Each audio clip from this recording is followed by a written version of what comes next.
এখানে তাহলে ওই যে ইভেন্ট মানে ওইটা শেয়ার করা কি যাবে না, স্ক্রিন শেয়ার দেখেন যে ওই মেসেজ চলতেছে হ্যাঁ, রাইট? না এখন আর শুরু ওই শুরু হয়ে গেছে যে হ্যাঁ হ্যাঁ শুরু হয়েছে আচ্ছা নিচে আসেন, স্ক্রিনশটটা কই নিচে আসেন। স্ক্রিন শেয়ার ওইভাবে লাগছে। সোশ্যাল নেট চলুক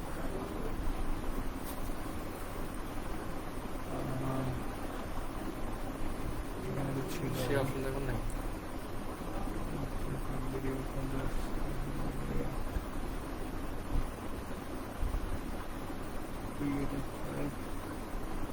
ছিল তো এখানে গাড়ি।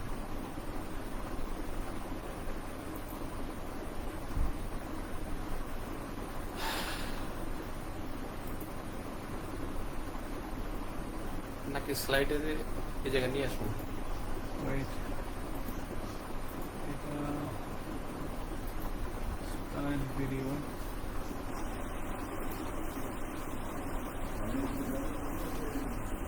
মোবাইল কই দেখি মোবাইল কি অবস্থা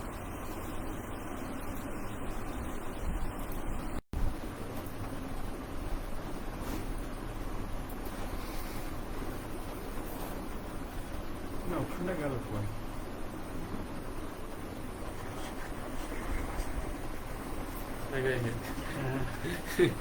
কিন্তু সে অপশনটা করে দিই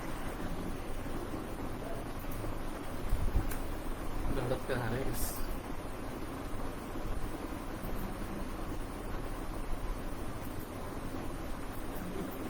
নাকি ওই সময় আমরা অন্য অপশনে গিয়েছিলাম মনে হয় Maybe I don't know কি হ্যাঁ, মনে হয় অন্য কি অপশনে করতে হবে।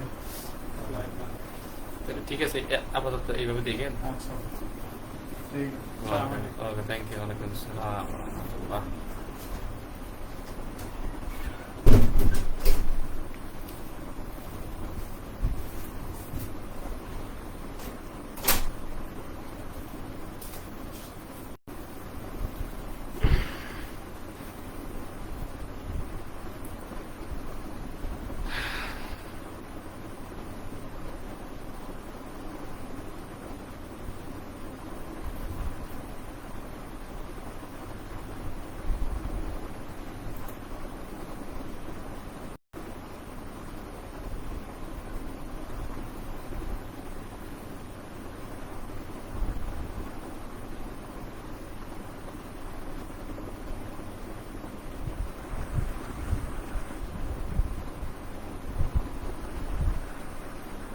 আসসালামু আলাইকুম ওয়া রাহমাতুল্লাহ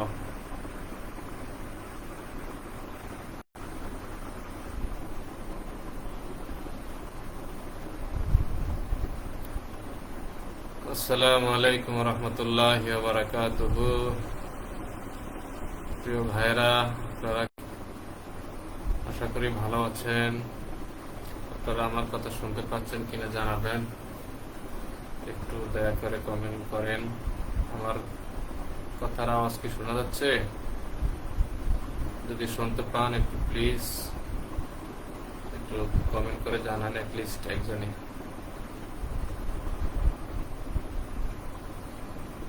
একজনে একটু কমেন্ট করে হ্যাঁ বলেন তখন আমি আমার বক্তব্য শুরু করবো ইনশাআল্লাহ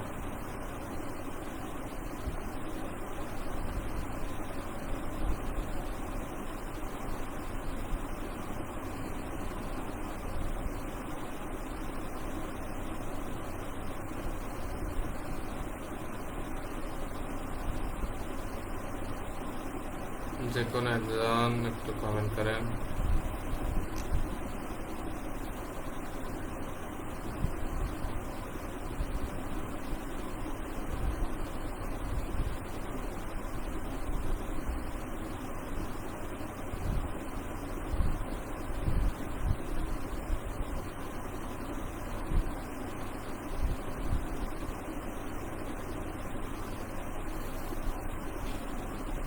প্রিয় ভাইরা সবাই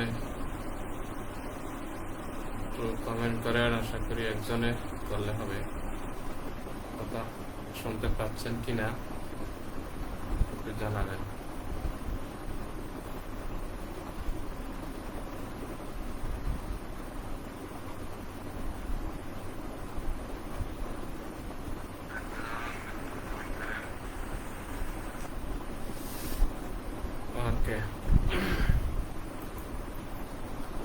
أعوذ بالله من الشيطان الرجيم بسم الله الرحمن الرحيم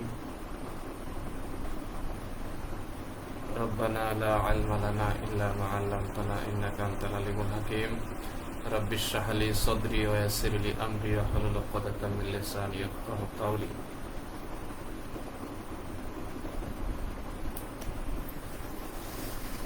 আলহামদুলিল্লাহ, আশা করি সবাই ভালো আছেন।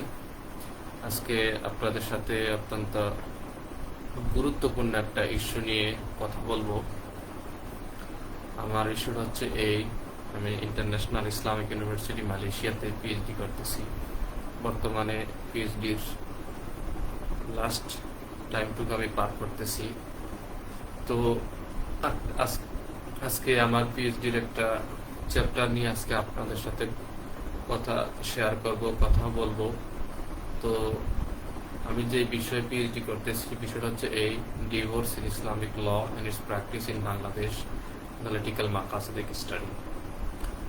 তো এখানে বাংলাদেশে ডিভোর্সের কারণগুলো কি কি এই বিষয়ে আজকে আলোচনা করব। এটা আমার পিএইচডি রিসার্চের একটা চ্যাপ্টার। তো এই চ্যাপ্টারকে আমি আর্টিকেল আকারে সাজিয়েছি। আজকে আমাদের আইআইএম এর আমাদের ডিপার্টমেন্ট ফিক এন্ড উসুল ফিক ডিপার্টমেন্ট কর্তৃক আয়োজিত একটা কলকে আমি আমার এই আর্টিকেলটা প্রেজেন্ট করেছিলাম। তো আইএম এর সাথে বাহিরের আরো 2টা রাষ্ট্র যুক্ত ছিল, যেমন ইন্দোনেশিয়া আর হচ্ছে ইন্ডিয়া। এই 2 দেশের ইউনিভার্সিটিও আমাদের এই কলকে আমি জয়েন্টলি এই কলকমটা আয়োজন করা হয়েছিল। এই 2 দেশ থেকে গবেষকরা যুক্ত হয়েছেন, তারা তাদের আর্টিকেল গবেষণাপত্র উপস্থাপন করেছিলেন। তো আমি আমার আর্টিকেলটার উপর ওখানে বক্তব্য দিয়েছি, প্রেজেন্টেশন দিয়েছি। আসলে এই জিনিসটা অনেক গুরুত্বপূর্ণ, এই জন্য আমাদের দেশবাসীর জন্য, বাংলা ভাষাভাষীদের জন্য। তো এই জন্য আমি চাচ্ছি ইংলিশের পাশাপাশি আমাদের বাংলা ভাষাভাষী মানুষদের জন্যও এই বিষয়গুলো একটু উপস্থাপন করতে, যাতে করে এর মাধ্যমে আমরা কিছুটা শিক্ষা গ্রহণ করে হলেও আমরা আমাদের পারিবারিক জীবন, ব্যক্তিগত জীবন, পারিবারিক জীবন, সামাজিক জীবন, রাষ্ট্রীয় জীবনে উপকার লাভ করতে পারি। তো প্রিয় উপস্থিতি, আপনাদের সামনে আমি আলোচনা করব। আপনারা অবশ্যই দেখতে পেয়েছেন যে আমার আলোচনার বিষয় কি। আজকে আলোচনার বিষয়গুলো ফুটে উঠছে কিনা ওখানে? হ্যাঁ, আপনারা টাইটেল থেকেই বুঝতে পারছেন যে আজকে আমি কোন বিষয়ে আলোচনা করতে যাচ্ছি। তো আমার আজকে বক্তব্যের বিষয় হচ্ছে the reasons for increasing divorce in Bangladesh and analytical study. বাংলাদেশে আপনারা জেনে থাকবেন যে বাংলাদেশে প্রতি বছর ডিভোর্সের হার কিন্তু বাড়তেছে। গত বছর যে হার ছিল এই বছর আবার তার চেয়ে কিছুটা বাড়ছে। এর মানে কি প্রতি বছর তালাকের সংখ্যা বাড়তেছে। এটা শুধু শহর লেভেলে না, গ্রাম অঞ্চলেও তালাকের হার সমান তালে বাড়তেছে। তো আমাদের সমাজে, আমাদের দেশে কেন তালাকের হার বাড়তেছে এর কিছু কারণ আমি উদ্ঘাটন করেছি। তো এখানে অনেকগুলো কারণ, অনেকগুলো রিজন আমি পেয়েছি। তার ভিতরে অত্যন্ত গুরুত্বপূর্ণ কিছু কারণ এখানে আজকে আপনাদের সামনে শেয়ার করব এবং আমার আর্টিকেলের ভিতরে নিয়ে এসেছি এই বিষয়গুলো। তো আমরা কারণগুলোকে আমরা 3 ভাগে ভাগ করেছি। প্রথম হচ্ছে কি reasons for divorce related husband.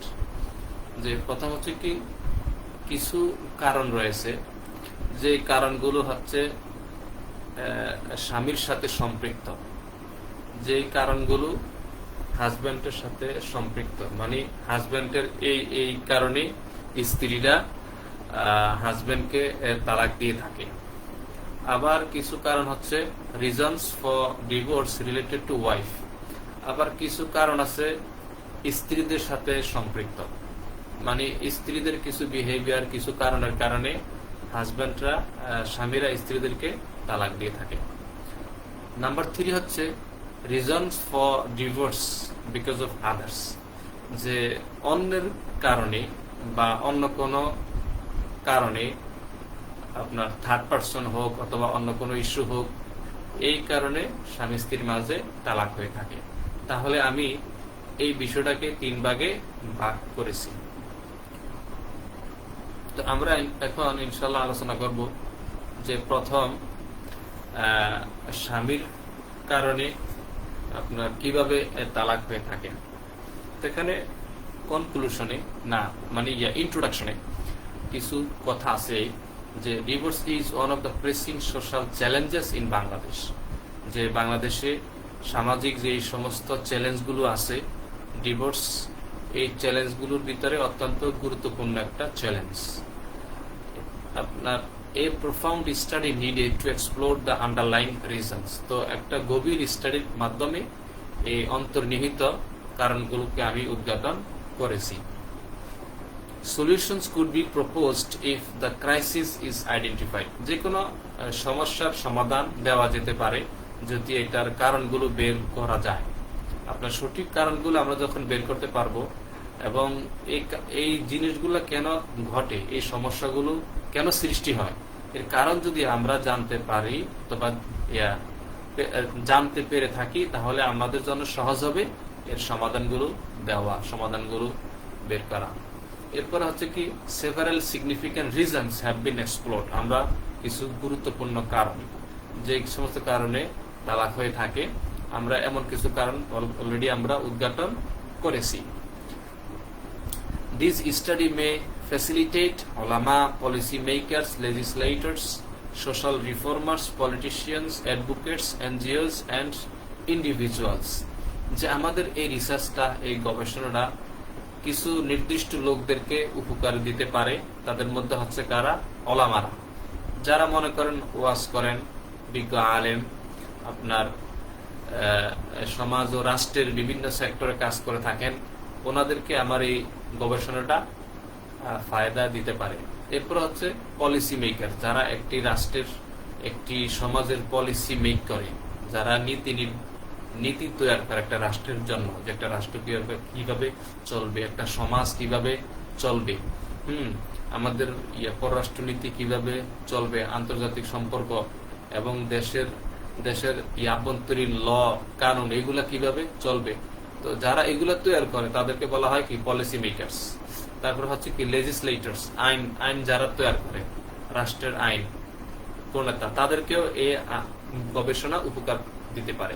এরপর হচ্ছে কি সোশ্যাল রিফর্মার, যারা সামাজিক সংস্কার, যারা সমাজকে সংস্কার করতে চায়, যারা একটি সমাজের পরিবর্তন চায়, তাদেরকেও আমার এই গবেষণাটি উপকার দিতে পারে। এরপর আছে পলিটিশিয়ান, যারা রাজনীতিবিদ, এরাও এই আর্টিকেল থেকে উপকৃত হতে পারেন। অ্যাডভোকেটস, যারা আইনজীবী, কোর্টে প্র্যাকটিস করে থাকেন, আপনার ডিভোর্স রিলেটেড ইস্যুগুলো ডিল করে থাকেন, হ্যাঁ, ম্যারেজ রিলেটেড ইস্যুগুলো ডিল করে থাকেন, এদেরকে আমার আর্টিকেলটা ফায়দা দিতে পারে। এরপর হচ্ছে কি এনজিও, যারা কিছু এনজিও আছে যারা আপনার কাজ করে ডিভোর্স নিয়ে, ম্যারেজ নিয়ে, তালাক নিয়ে, ওরাও আমার এই গবেষণা থেকে উপকার লাভ করতে পারেন। এরপর হচ্ছে আপনার ওই সমস্ত ব্যক্তি, individuals pursuing research on Islamic studies, শরিয়া ল অ্যান্ড সোশ্যাল সায়েন্সেস, যারা ইসলামিক স্টাডিজ বিষয়ে গবেষণা করে থাকেন, স্টাডি করে থাকেন, তারপরে শরিয়া আইন নিয়ে গবেষণা করে থাকেন, তারপরে সোশ্যাল সায়েন্স ফিল্ডে গবেষণা করে থাকেন, তাদেরকে আমার এই রিসার্চটা হেল্প করতে পারে। মানে এই রিসার্চটা যদি তারা পড়েন তাহলে তারা এখান থেকে উপকৃত হবেন। তো এই হচ্ছে ইন্ট্রোডাকশন।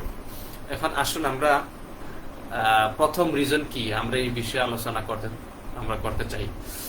তো এখানে আপনার যে সমস্ত কারণে স্ত্রীরা স্বামীদেরকে তালাক দিয়ে থাকে, মানে স্বামীর ভিতরে যে সমস্ত কারণগুলো থাকলে একজন স্ত্রী স্বামীকে তালাক দেয়, এই কারণগুলো কি কি? এখানে আমি অনেকগুলো কারণ আছে, তার ভিতরে কিছু গুরুত্বপূর্ণ, একেবারে মোস্ট ইম্পর্টেন্ট এমন কিছু কারণ আমি এখানে নিয়ে এসেছি।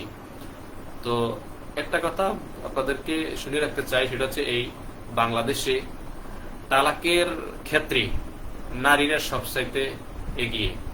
তো এখানে দেখেছি, আমি গবেষণার মাধ্যমে পেয়েছি যে 70% তালাক আপনার মনে করুন 100 ভাগ তালাকের মধ্যে 70 ভাগ তালাক নারীরা গিয়ে দেন, কোর্টে গিয়ে নারীরা তালাক দেয় তাদের হাজবেন্ডদেরকে। তো এই যতগুলো তালাক ঘটে থাকে এর মধ্যে 70% তালাক নারীদের পক্ষ থেকে হয়ে থাকে, আর বাকি 30% পুরুষরা দেয়। এখন আপনারা বুঝতে পারেন যে তাহলে আপনার তালাকের ক্ষেত্রে আমাদের সমাজের নারীরা কতটা এগিয়ে। তো নারীরা তালাকের ক্ষেত্রে এগিয়ে আছেন। তো এখানে আপনার প্রথম যে কারণে স্ত্রীরা তাদের স্বামীদেরকে তালাক দিয়ে থাকে, এই প্রথম কারণ হচ্ছে কি extra marital affairs. Extra marital affairs, extra marital হচ্ছে কি আপনার বিবাহ বহির্ভূত সম্পর্ক করলে হাজব্যান্ড যদি অন্য নারীর সাথে, অন্য মেয়ের সাথে, অন্য কোনো মহিলার সাথে যদি বিবাহ বহির্ভূত কোনো সম্পর্ক রাখে অথবা তার সাথে আলাদাভাবে সম্পর্ক গড়তে চায়, এটা যখন স্ত্রীরা জেনে যায় তখন এরকম আমাদের দেশে অসংখ্য স্ত্রী আছে যারা এগুলাকে মানে না, যে এটা ইসলামে যেমন নিষিদ্ধ আমাদের সমাজও ওইটা গ্রহণ করে না। তো এখানে আপনার এরকম অসংখ্য অভিযোগ আছে যে সমস্ত স্ত্রীরা কোর্টের মাধ্যমে, কাজী অফিসের মাধ্যমে তালাক দিয়েছে, এদের ভিতরে আপনার অসংখ্য নারীরা আপনার অভিযোগ করেছে যে তারা তাদের স্বামীদেরকে তালাক দিচ্ছে এই জন্য কারণ তারা কি করে, অন্য নারীর সাথে বিবাহ বহির্ভূত সম্পর্ক রাখে। তো এই কারণে তারা তাদের হাজবেন্ডদেরকে তালাক দিতে বাধ্য হচ্ছে। এখন আসুন আমরা এক্সট্রা মেরিটাল সম্পর্কে একটু বিস্তারিত জানতে যাই। প্রথম হচ্ছে এই extra marital affair means having a romantic or sexual relationship with other individuals who are not spouses। তো এখানে এক্সট্রা মেরিটাল অ্যাফেয়ারের একটা সংজ্ঞা আসছে এইভাবে যে having a romantic or a sexual relationship, যে একটা আপনার একটা অন্তরঙ্গ সম্পর্ক সৃষ্টি করা, যে এমন ব্যক্তিদের সাথে যে যারা স্ত্রী নয়, যারা হাজবেন্ড নয়, যারা স্ত্রী নয় অথবা যারা স্বামী নয়, এমন ব্যক্তিদের সাথে আপনার একটা ইন্টিমেসি তৈরি করা, আন্তরিক সম্পর্ক সৃষ্টি করা, আইদার উইথ অ্যানাদার উমেন। এই সম্পর্ক সৃষ্টি করা হতে পারে অন্য কোনো নারী অথবা এ ফরমার ডিভোর্সড ওয়াইফ, অথবা আগের স্ত্রী, সাবেক স্ত্রীর সাথে সম্পর্ক রাখা, আর এ ফরমার লাভার, অথবা আগে একজন নারীকে ভালোবাসতো তার সাথে সম্পর্ক রাখা। তো বিবাহ বহির্ভূত এই সমস্ত নারীদের সাথে সম্পর্ক রাখলে এটাকে বলা হয় কি এক্সট্রা মেরিটাল অ্যাফেয়ার্স। মানে কি যে বিয়ে ছাড়া যখন কোনো নারী অথবা যখন কোনো পুরুষ অন্যের সাথে সম্পর্ক রাখে তখন এটাকে বলা হয় এক্সট্রা মেরিটাল অ্যাফেয়ার্স। তো আমাদের সমাজে যে সমস্ত স্ত্রীরা তাদের স্বামীদেরকে তালাক দিয়ে থাকেন তাদের অন্যতম একটি কারণ হচ্ছে এই যে তাদের স্বামীরা কি করে, অন্য নারীর সাথে সম্পর্ক রাখে, এই জন্য তারা আপনার রাগে ক্ষোভে, কারণ আমাদের সমাজের নারীরা এটাকে সহ্য করতে পারে না যে সে থাকা অবস্থায় কেন তার হাজবেন্ড অন্য নারীর পিছনে যাবে, অন্য নারীর পিছনে ঘুরবে। তো যখন স্ত্রীরা দেখে যে তাদের স্বামীদের এই নৈতিক চরিত্র মানে তাদের চরিত্র তখন অবক্ষয়ের দিকে যায়, তখন কিছু স্ত্রী আছে এই সমস্ত স্বামীর সাথে সংসার করতে চায় না, কোর্টে যায়, কোর্টে গিয়ে তালাক দিতে বাধ্য হয়। এখন আসেন তারপর হচ্ছে কি this illegal affair happens in lack of trust between the husband and wife. তো এই যে অ্যাফেয়ার্স এটা কেন হয়, এটা হয় এই কারণে যে যখন হাজবেন্ড এবং ওয়াইফের মাঝে যখন আপনার বিশ্বাসের ঘাটতি জমা হয়। যখন হাজবেন্ড স্ত্রীকে ট্রাস্ট করে না, আবার স্ত্রী হাজবেন্ডকে ট্রাস্ট করে না, মানে একজন আরেকজনকে বিশ্বাস করে না। তো যখন একজন আরেকজনকে অবিশ্বাস করে তখন উভয়ের মাঝে একটা কি সৃষ্টি হয়, একটা গ্যাপ সৃষ্টি হয়, একটা গ্যাপ সৃষ্টি হয়, একটা দূরত্ব ডিস্টেন্স সৃষ্টি হয়।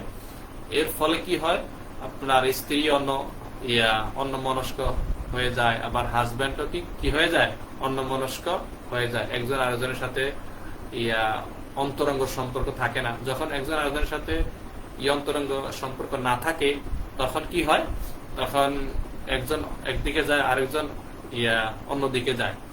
তো যখন এরকম একটা অবস্থা হয়ে যায় তখন কিন্তু আপনার এই যে এক্সট্রা ম্যারিটাল অ্যাফেয়ার্স হয়ে থাকে।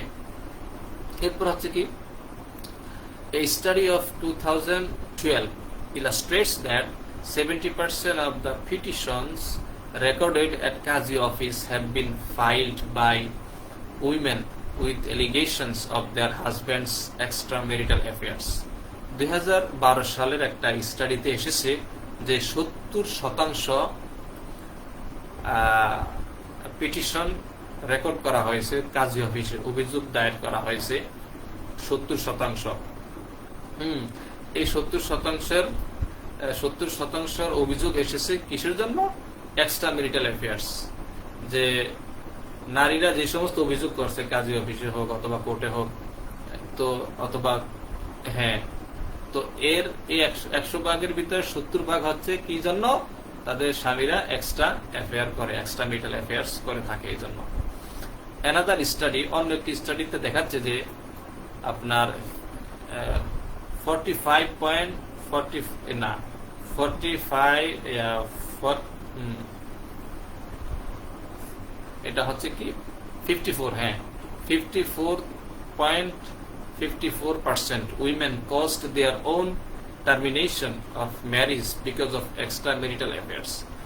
এখন এই স্টাডি বলতেছে যে আপনার 54.5% নারীরা আপনার যে ডিভোর্স দিয়ে থাকে, এই কি জন্য দেয়, তাদের স্বামীদের সাথে অন্য নারীদের সাথে সম্পর্ক আছে এই জন্য। আপনার 54.5% নারীরা তাদের হাজবেন্ডদেরকে তালাক দিয়ে থাকেন অথবা তালাক দিয়েছেন আগে। এরপর হচ্ছে কি, extra marital relationship demolishes the faith of a woman towards her husband. যখন দেখে যে তার হাজবেন্ড অন্য নারীর সাথে অবৈধভাবে সম্পর্ক রাখে তখন স্ত্রী কি করে, তার ওই হাজবেন্ডের প্রতি ট্রাস্ট, বিশ্বাস হারিয়ে ফেলেন। Mobile phone and other communication media are primarily liable to cause illegal affairs. তো এই ক্ষেত্রে এই যে এক্সট্রা ম্যারিটাল অ্যাফেয়ার যে ঘটে, এই ঘটার কিছু মাধ্যম আছে। কি জন্য, কিভাবে এগুলা ঘটে থাকে, এই ক্ষেত্রে মাধ্যম হচ্ছে কি মোবাইল ফোন এবং